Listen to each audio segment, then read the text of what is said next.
Group 1 aspirants కోసం టీశాట్ నిర్వహిస్తున్నటువంటి కార్యక్రమానికి స్వాగతం. ఈ వీడియోలో మనము టెక్నాలజీలో అత్యంత కీలకంగా భావించబడుతున్నటువంటి అదేవిధంగా ఎమర్జింగ్ టెక్నాలజీగా పరిగణించబడేటటువంటి ఇంటర్నెట్ ఆఫ్ థింగ్స్‌కి సంబంధించిన అంశాలు తెలుసుకునే ప్రయత్నం చేద్దాం.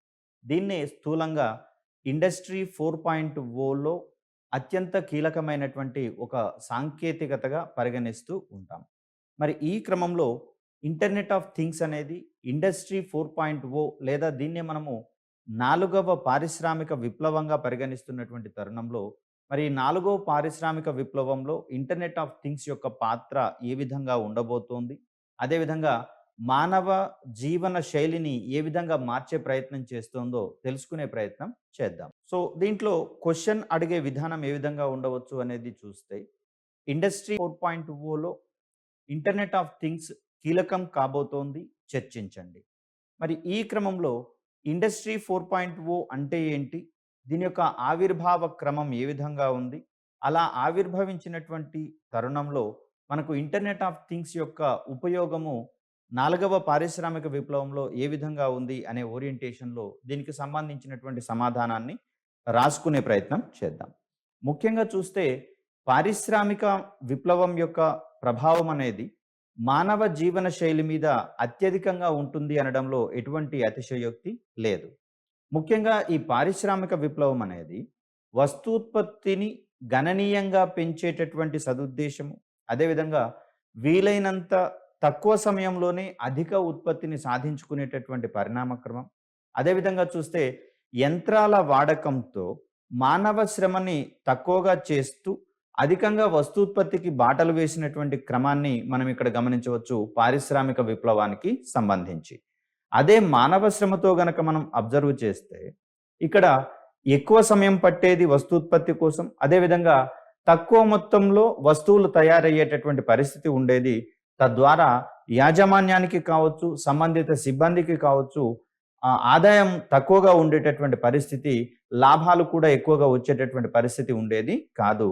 మరి ఇక్కడ పారిశ్రామిక విప్లవాల ఆవిష్కరణతో వస్తూత్పత్తి అనేది పెద్ద మొత్తంలో ఉత్పత్తి చేయడం అనేది సాధ్యమైంది. వీలైనంత తక్కువ సమయంలోనే వస్తూత్పత్తికి బాటలు వేయడం అనేది జరిగింది. ఇక్కడ మానవ శ్రమని వస్తువులను తయారు చేయడంలో కాకుండా యంత్రాలను ఆపరేట్ చేసేటటువంటి సందర్భంగా మానవ శ్రమను వినియోగించుకునేటటువంటి వీలు చిక్కింది. తద్వారా మానవులకు ఉన్నటువంటి విశేష నైపుణ్యం అనేది ఆ యంత్రాల రూపంలో ఆవిష్కరణకు బాటలు వేయడం అనేది జరిగింది. అదేవిధంగా యంత్రాలను పనిచేయించడంలో వారు మరికొన్ని మెలకువలను సంపాదించుకునేటందుకు వీలు కల్పించడం అనేది జరిగింది. మరి ఈ క్రమంలో ఇప్పటి వరకు ఆవిష్కృతమైనటువంటి పారిశ్రామిక విప్లవాలకు సంబంధించినటువంటి అంశాలు తెలుసుకునే ప్రయత్నం చేద్దాం.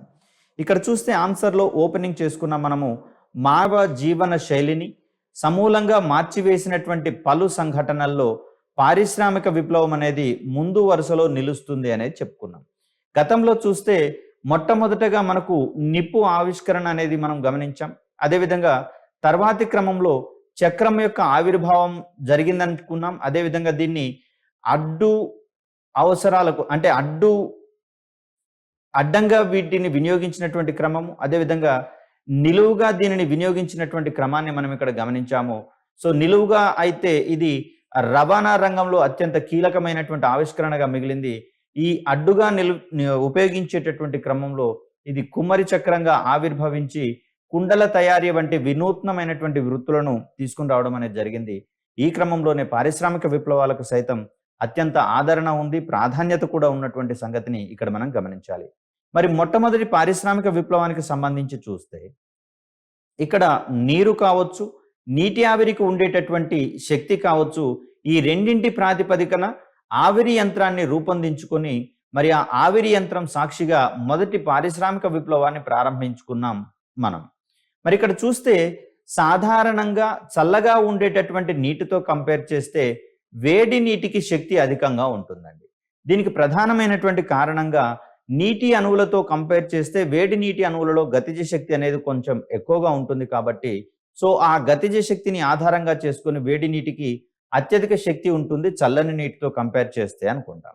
అదేవిధంగా వేడి నీటితో కంపేర్ చేస్తే నీటి ఆవిరికి మరింత శక్తి ఉంటుందండి.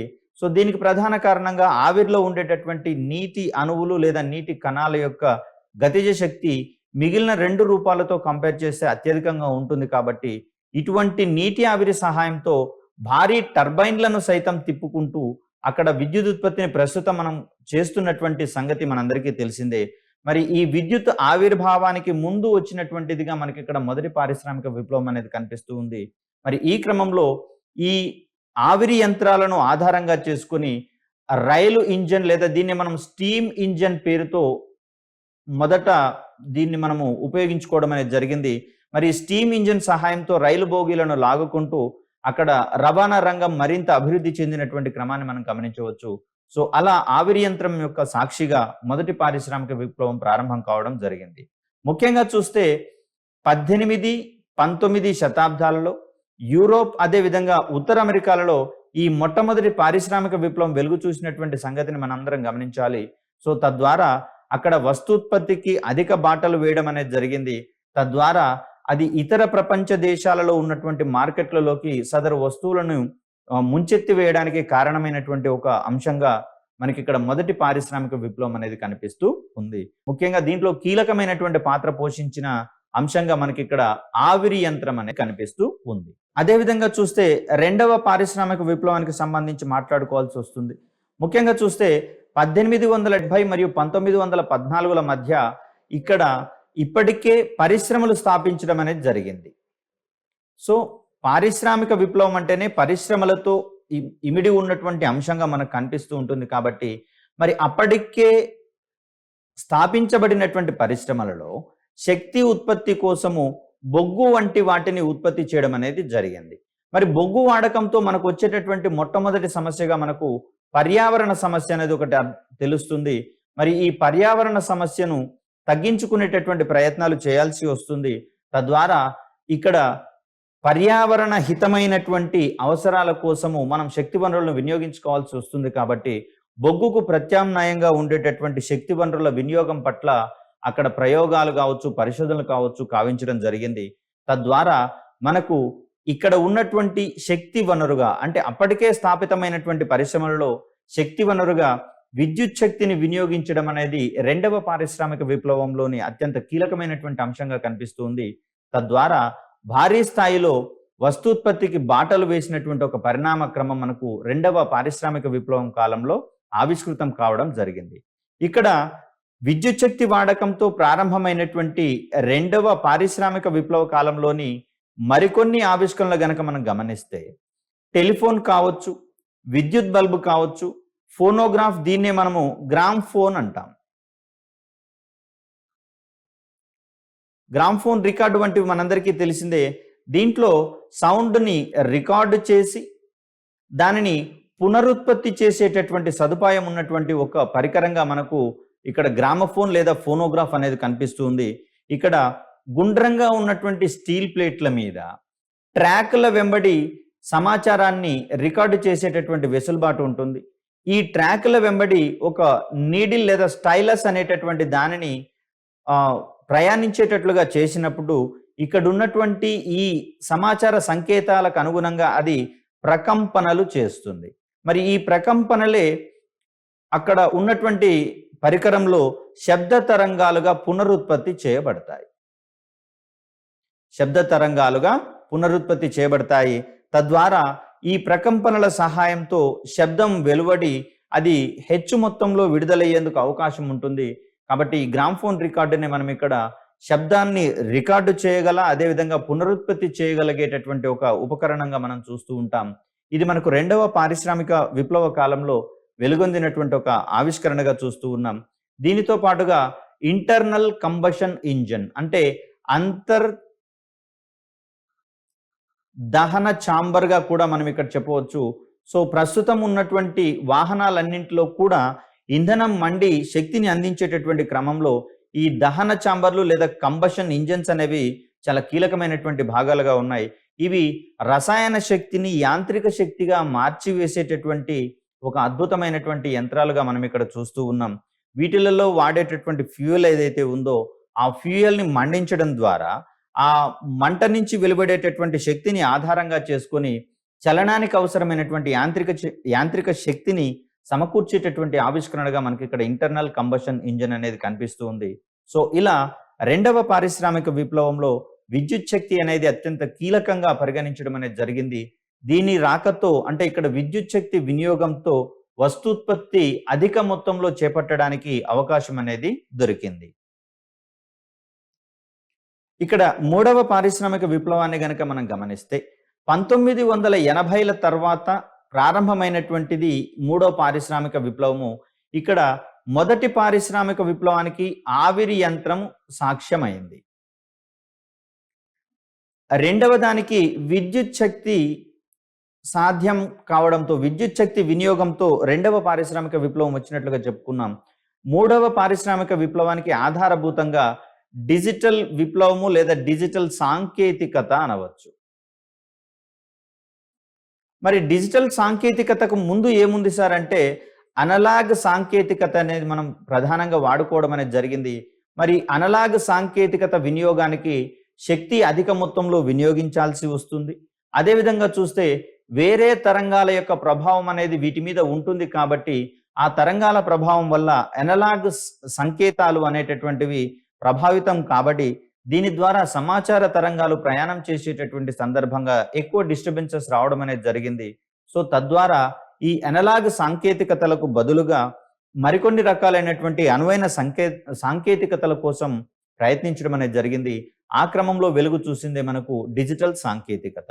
ఇక్కడ మనకు ఉన్నటువంటి సమాచారం ఏదైనా సరే దాన్ని మనము బైనరీ సిస్టంలో దాన్ని కన్వర్ట్ చేసుకొని అంటే జీరోస్ అండ్ వన్స్ రూపంలో వాటి యొక్క కాంబినేషన్లుగా వీటిని మనము చేంజ్ చేసుకొని దాంట్లో కన్వర్ట్ చేసుకొని సంబంధిత సమాచారాన్ని రేడియో తరంగాల సహాయంతో ఇతర ప్రాంతాలకు ప్రసారం చేసేటటువంటి పద్ధతిగా మనకు డిజిటల్ సాంకేతికత అనేది కనిపిస్తుంది. కాబట్టి ఈ 1980ల తర్వాత మూడవ పారిశ్రామిక విప్లవము డిజిటల్ విప్లవం కారణంగా వెలుగులోకి వచ్చినటువంటి సంగతిని మనం గమనించాలి.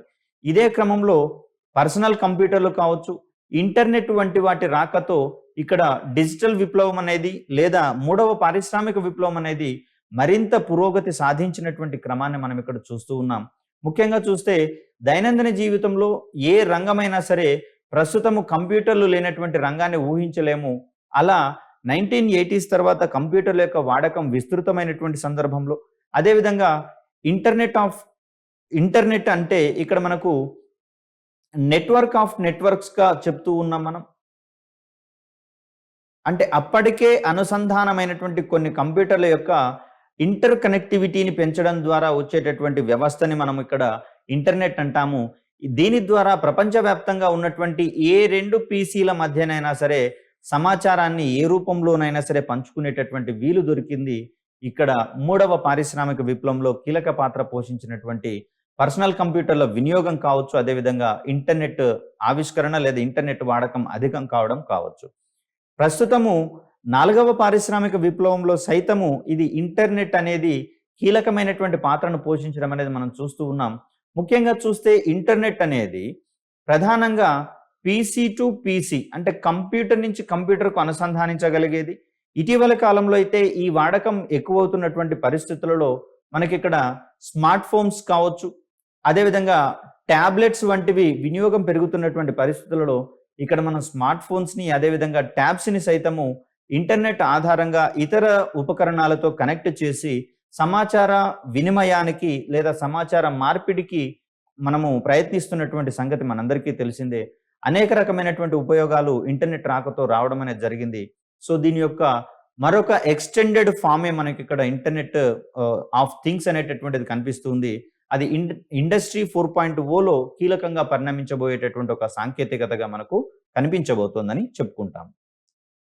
సో దీంట్లో నాలుగవ పారిశ్రామిక విప్లవం గురించి మాట్లాడుకోవాల్సి వస్తే ఇక్కడ డిజిటల్ విప్లవం నిర్మించినటువంటి పునాదుల మీద అంటే మూడవ పారిశ్రామిక విప్లవం యొక్క కొనసాగింపుగా దీన్ని మనం చెప్పుకోవచ్చు కదా. అంటే అంతక్రితము పర్సనల్ కంప్యూటర్లు మరియు ఇంటర్నెట్ రాకతో అనేకమైనటువంటి రంగాలు ప్రభావితమయ్యాయి. ముఖ్యంగా చూస్తే బ్యాంకింగ్ రంగం సైతము గణనీయమైనటువంటి మార్పులకు లోను కావడం అనేది జరిగింది. అంతక్రితం మొత్తము మాన్యువల్ చెకింగ్స్ అనేవి ఎక్కువగా జరిగేవి బ్యాంకింగ్ రంగంలో, లెడ్జర్ల విషయంలో కావచ్చు, అదేవిధంగా ఫోలియోల రూపంలో ఓకేనండి. సో, ఇలా ఏ ట్రాన్సాక్షన్ జరిగినా కూడా పేపర్‌ల ద్వారా కాగితాల మీదనే జరిగేటటువంటి పరిస్థితి మనకు కనిపిస్తూ ఉంది. ముఖ్యంగా కంప్యూటర్లు మరియు ఇంటర్నెట్ రాకతో కాగిత రహిత బ్యాంకింగ్ వ్యవస్థ అనేది సాకారం కావడం అనేది జరిగింది. ఇటీవల కాలంలో ఇంకొక అడుగు ముందుకు వేసి మరింత కనిష్ట స్థాయిలలో కాగిత వినియోగాన్ని సాధించేటటువంటి క్రమాన్ని కూడా మనం ఇక్కడ చూడవచ్చు. ముఖ్యంగా చూస్తే ఈమెయిల్ వంటి వాటి రాకతో సైతము ఒక అఫీషియల్ మెయిల్స్‌ని పంపించేటటువంటి క్రమంలో వారి మధ్య అఫీషియల్‌గా కాగిత రహిత కార్యక్రమాలు కావచ్చు, లావాదేవీలు కావచ్చు అత్యధికం కావడం జరిగింది. 3వ మరియు 4వ పారిశ్రామిక విప్లవాల కాలంలో. మరి ఈ క్రమంలో చూస్తే డిజిటల్ విప్లవం నిర్మించినటువంటి పునాదుల మీదనే 4వ పారిశ్రామిక విప్లవం ప్రధానంగా ఆవిష్కృతమైనట్లుగా మనం ఇక్కడ గమనించవచ్చు. ఇందులో భాగంగా భవిష్యత్ సాంకేతికతలు వీటిని మనము ఎమర్జింగ్ టెక్నాలజీస్ అని చెప్పుకున్నాం. లేదా అభివృద్ధి చెందుతున్నటువంటి టెక్నాలజీలు లేదా ఉద్భవిస్తున్నటువంటి సాంకేతికతలు అని చెప్పేసి అనుకున్నాం. వీటన్నింటిలలో కూడా ఇంటర్నెట్ యొక్క వాడకం గణనీయంగా ఉన్నట్లుగా మనం ఇక్కడ గమనించవచ్చు. సో, ఈ సందర్భంగా చూస్తే నానో టెక్నాలజీ కావచ్చు, స్వయం చోదక వాహనాలు, ఆటో డ్రైవింగ్ వెహికల్స్ కావచ్చు, లేదా సెల్ఫ్ డ్రైవింగ్ వెహికల్స్ కావచ్చు, లేదా డ్రైవర్ లెస్ వెహికల్స్ అని కూడా అంటాం వీటిని. అదేవిధంగా బయోటెక్నాలజీ ఇటువంటి అంశాలలో సైతము వీటన్నిటి యొక్క సమాహారంగా మనకి ఇక్కడ 4వ పారిశ్రామిక విప్లవం అనేది కనిపిస్తూ ఉంది. సో, ఒక రకంగా చూస్తే ఏదైనా ఒక రకము దానంతట అదే ప్రత్యేకంగా మనగలిగేటటువంటి పరిస్థితి లేకుండా 4వ పారిశ్రామిక విప్లవంలో ఒకదానితో ఒకటి అనుసంధానమై ప్రయత్నించుకోవాల్సి వస్తుంది. సో, ఈ సందర్భంలోనే మనకు కాంపిటేషనల్ ఫార్మకాలజీ అనేటటువంటివి కూడా మనకు అందుబాటులోకి రావడం అనేది జరుగుతుంది. అంటే ఇక్కడ ఔషధ రంగంలో సైతము కాంపిటేషనల్ మెథడ్స్ ద్వారా మనము దీనిని అభివృద్ధి పరుచుకునేటటువంటి క్రమాన్ని సైతం చూస్తూ ఉన్నాం కదా. అలా ఒకదానితో ఒకటి ఇంటర్ డిపెండెంట్‌గా ఉంటూ అవన్నీ కూడా ఇంటర్నెట్ సహాయంతో మరింత అభివృద్ధి పదంలోకి వెళ్లేందుకు అవకాశం అనేది కలుగుతూ ఉంది.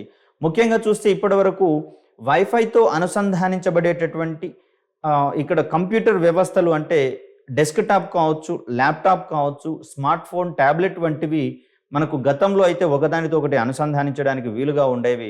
ప్రస్తుతము ఇంటర్నెట్ ఆఫ్ థింగ్స్ రాకతో ఏ ఉపకరణాలైతే ఇంటర్నెట్ కనెక్టివిటీకి అవసరం లేదో వాటిని సైతం ప్రస్తుతము మనము సెన్సార్స్ సహాయంతో, ప్రత్యేకమైనటువంటి సెన్సార్స్ సహాయంతో ఇంటర్నెట్‌కి అనుసంధానించి వినియోగించుకునేటటువంటి క్రమాన్ని ఐఓటీ రాకతో ఆవిష్కృతం చేసుకోవడం జరిగింది.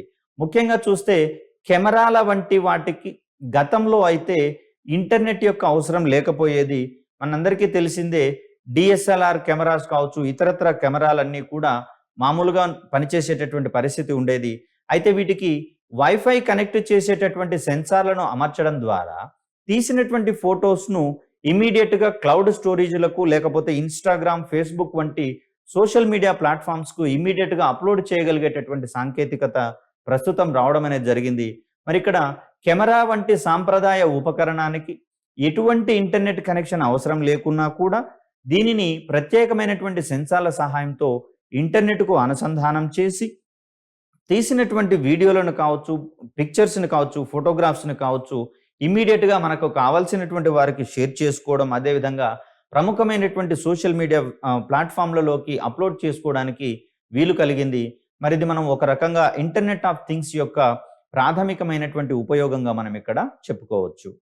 సో, ముఖ్యంగా చూస్తే మానవాళికి నాణ్యమైనటువంటి జీవనం అంటే ఎటువంటి అసమానతలు లేని, అసౌకర్యాలకు గురి కాని. ఫర్ ఎగ్జాంపుల్ చూస్తే ఎటైనా ఒక కొత్త ప్రాంతానికి వెళ్ళాల్సి వస్తే దారి తెలియని పరిస్థితులలో మనము జీపీఎస్ ద్వారా మార్గాన్ని కనుక్కుంటూ మన యొక్క ప్రయాణాన్ని సక్రమంగా నిర్వర్తించుకునేటటువంటి వీలుంటుంది. ఒకవేళ ప్రయాణ మార్గంలో ట్రాఫిక్‌ని అంచనా వేసుకుంటూ సరిగా ఉండేటటువంటి మేలైనటువంటి లేదా మెరుగైనటువంటి మార్గాలను సూచించుకుంటూ వీలైనంత కనిష్ట సమయంలోనే, తక్కువ సమయంలోనే మన యొక్క ప్రయాణాన్ని ముగించుకొని గమ్యస్థానాన్ని చేరుకునేటటువంటి వీలు కల్పించడం జరిగింది జీపీఎస్ వంటి సాంకేతికతల రాకతోటి. మరి అలా చూస్తే మనకు నాణ్యమైనటువంటి జీవనం సంక్రమించబోయేటటువంటి అవకాశాలు కావచ్చు. అదేవిధంగా అసమానతల తొలగింపు. ప్రస్తుతము మానవులలో ఆదాయాన్ని బట్టి వ్యక్తి యొక్క అర్హతలను నిర్ధారించేటటువంటి క్రమం పోయి తన దగ్గర ఉన్నటువంటి నైపుణ్యాల ఆధారంగా. ముఖ్యంగా చూస్తే పట్టణీకరణ వంటి అంశాల రాకతో కులపరమైనటువంటి అంశాలు చాలా తగ్గిపోయినట్టుగా మనం చూసాం. ఎక్కడైతే అవకాశాలను వినియోగించుకునేటటువంటి క్రమంలో కుల మతాల ప్రస్తావన లేకుండా అక్కడ నైపుణ్యాల ఆధారంగా అవకాశాలను పొందేటటువంటి క్రమాన్ని మనం గమనించాము అని గత వీడియోలలో మనం చెప్పుకున్నాం కదా. ఈ క్రమంలో చూస్తే సాంకేతికత రాకతో ఇటువంటి కులపరమైన మతపరమైనటువంటి అసమానతలు సమూలంగా తగ్గిపోయేందుకు అవకాశం అనేది ఏర్పడింది.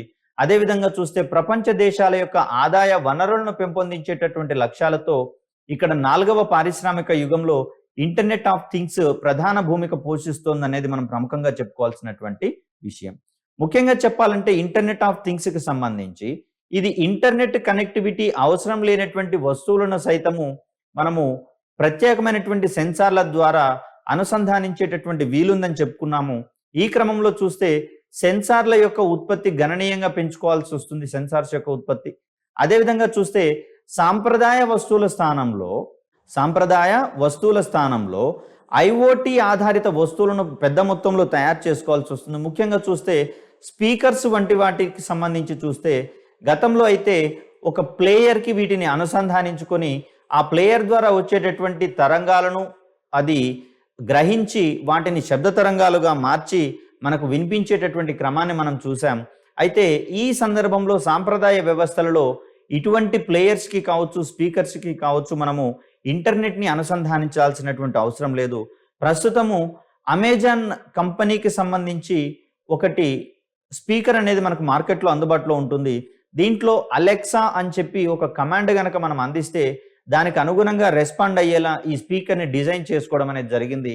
మరి సాంప్రదాయ స్పీకర్కి కొన్ని ప్రత్యేకమైనటువంటి సెన్సార్లను అమర్చడం ద్వారా, సాంప్రదాయమైనటువంటి స్పీకర్లకు కొన్ని ప్రత్యేకమైనటువంటి సెన్సార్లను అమర్చడం ద్వారా దానిని వైఫైకి అనుసంధానించి అదేవిధంగా మన దగ్గర ఉన్నటువంటి స్మార్ట్ ఫోన్ల సహాయంతో వాటిని కంట్రోల్ చేసుకునేటందుకు, వివిధ రకాలుగా ఉపయోగించుకునేటందుకు వీలనేది కల్పించడం జరిగింది.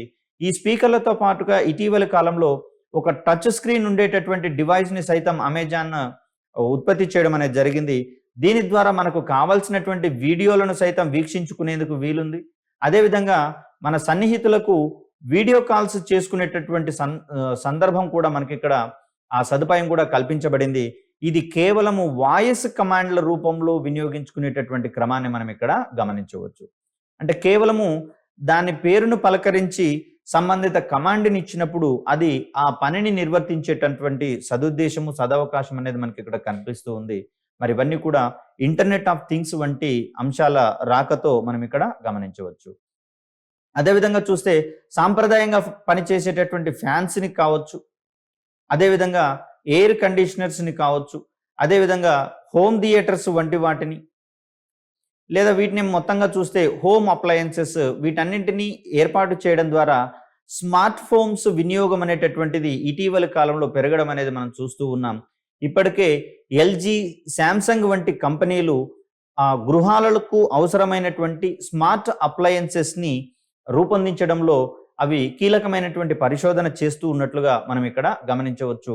ముఖ్యంగా చూస్తే గీజర్ వంటి వాటిని సైతము మనము ప్లగ్ ద్వారా ఆపరేట్ చేసుకునేటటువంటి అవకాశం లేకుండా ఇంటర్నెట్కి దాన్ని కనెక్ట్ చేసి మనము స్మార్ట్ ఫోన్ల ద్వారానే దీన్ని వినియోగించుకునేటందుకు వీలు కల్పించడం అనేది జరిగింది. ఇలా మొత్తంగా చూస్తే ఇంటర్నెట్ అవసరం లేనటువంటి వస్తువులన్నింటినీ కూడా సెన్సార్ల సహాయంతో ఇంటర్నెట్కి కనెక్ట్ చేసి వాటిని మన అవసరాల కోసం వాడుకునేటటువంటి అంశాన్ని మనం ఇక్కడ చూడవచ్చు.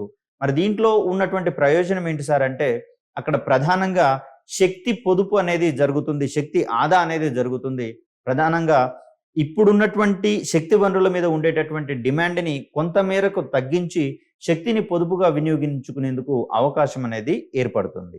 సో ఇక్కడ ఇండస్ట్రీ 4.0 అని పిలుచుకునే 4వ పారిశ్రామిక విప్లవంతో సైబర్ ఫిజికల్ సిస్టమ్స్, దీన్నే మనము రోబోటిక్స్కి సంబంధించినటువంటి అంశంగా చెప్తూ ఉంటాం. ఇక్కడ రోబోటిక్స్కి సంబంధించి కూడా చూస్తే రిమోట్లీ ఆపరేటెడ్ అనేది మనకు కనిపిస్తూ ఉంది.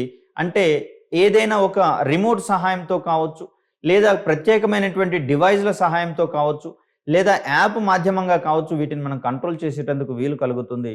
అదేవిధంగా చూస్తే క్లౌడ్ కంప్యూటింగ్, కృత్రిమ మేధ, దీన్ని మనము కాగ్నిటివ్ కంప్యూటింగ్ అనేటటువంటి అంశంగా చూస్తాం. దీనితో పాటుగా ఇంటర్నెట్ ఆఫ్ థింగ్స్ అనేటటువంటిది ఒక 4వ అంశంగా మనకి ఇక్కడ ఆవిర్భవిస్తూ ఉంది.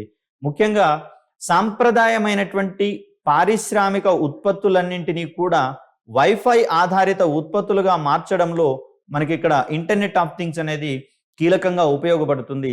ఇక్కడ వస్తువులను రూపొందించడమే కాదు, వాటిని ఇంటర్నెట్ మాధ్యమంగా వినియోగించుకోవడానికి సైతం ఇది అవకాశాన్ని అనేది కల్పిస్తూ ఉంది. ఇక్కడ సిస్కో సిస్టమ్స్ వారి అంచనాల ప్రకారము 2008, 2009ల మధ్య ఐఓటీ ఆవిర్భవిస్తే అందులో వృద్ధి 2010 నాటికి 1.84గా నమోదైనట్లుగా మనం ఇక్కడ గమనించవచ్చు.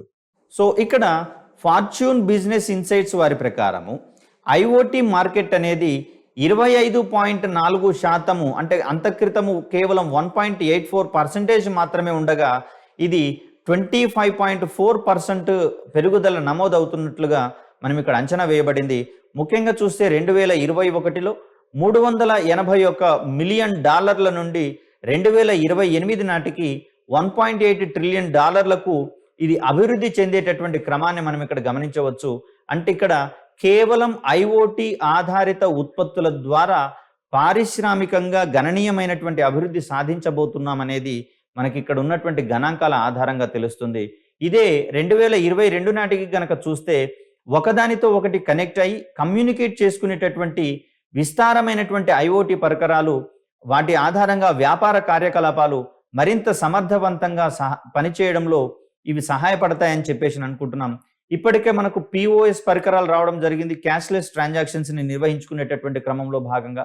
అదేవిధంగా చూస్తే స్మార్ట్ కార్డ్స్ లేకపోతే చిప్ ఉన్నటువంటి క్రెడిట్ మరియు డెబిట్ కార్డ్స్ సహాయంతో ఎన్ఎఫ్సి వంటి సాంకేతికతలు సైతం మనకు అందుబాటులోకి రావడం అనేది జరిగింది.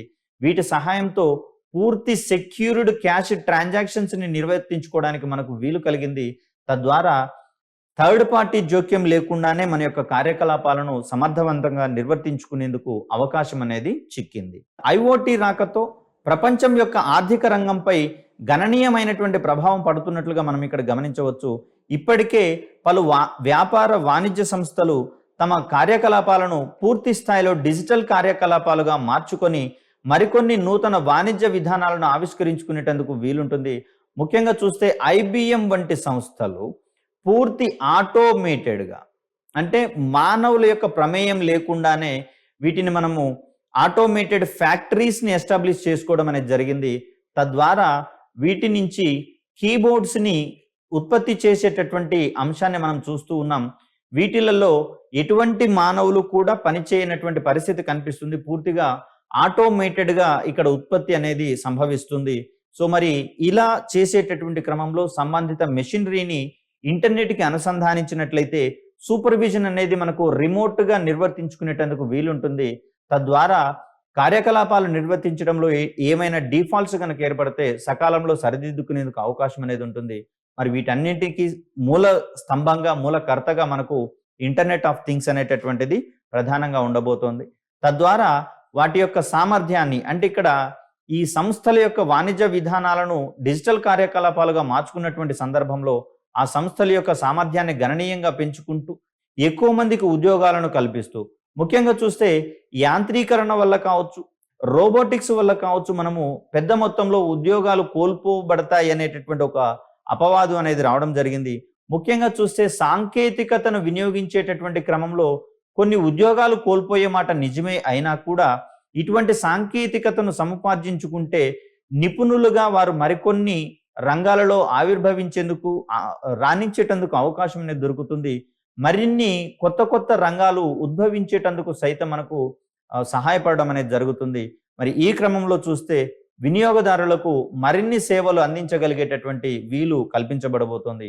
ముఖ్యంగా చూస్తే మొబైల్ టెక్నాలజీ రంగంలో కూడా 0G అంటే జీరో జనరేషన్ రాక నుంచి ప్రస్తుతం 5th జనరేషన్ రాక చూసేటటువంటి క్రమాన్ని మనం చూస్తూ ఉన్నాం. మరి ఈ క్రమంలో మరిన్ని విభిన్నమైనటువంటి రంగాలన్నీ కూడా మనకు 5G పరిధిలోకి, ముఖ్యంగా చూస్తే 5G ఆధారంగా అందించేటటువంటి వేగవంతమైనటువంటి ఇంటర్నెట్ పరిధిలోకి రావడం అనేది జరుగుతుంది. తద్వారా ఆయా రంగాలన్నీ కూడా గణనీయమైనటువంటి అభివృద్ధికి నోచుకునేందుకు అవకాశం ఉంటుంది. మరి ఈ సందర్భంగా చూస్తే ఇండస్ట్రీ 4.0 అనేది ఏ రంగానికి సంబంధించినటువంటి పారిశ్రామిక ఉత్పత్తులను తీసుకున్నా కూడా వాటిలలో అంతో ఇంతో ఇక్కడ ఇంటర్నెట్ ఆఫ్ థింగ్స్ యొక్క ప్రాధాన్యత అనేది మనం మర్చిపోయే అంశం కాదు. ఇక్కడ ఒక కీలకమైనటువంటి విభాగంగా అది నిలిచిపోవడానికి ఎక్కువ ఆస్కారం అనేది ఉంటుంది.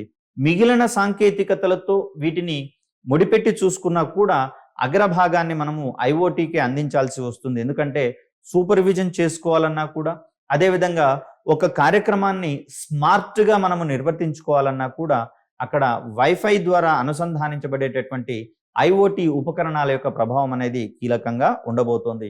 మరి అందుకనే మనం ఇండస్ట్రీ 4.0లో ఇంటర్నెట్ ఆఫ్ థింగ్స్ అనేది అత్యంత కీలకంగా మారబోతోంది అనేటటువంటి అంశాన్ని ప్రముఖంగా ప్రస్తావించుకోవాల్సి వస్తుంది.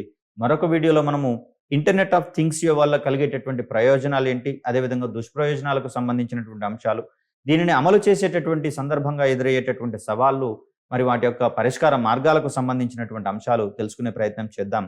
మరొక వీడియోతో మిమ్మల్ని కలిసే ప్రయత్నం చేస్తాను. అప్పటి వరకు సెలవు. ధన్యవాదాలు.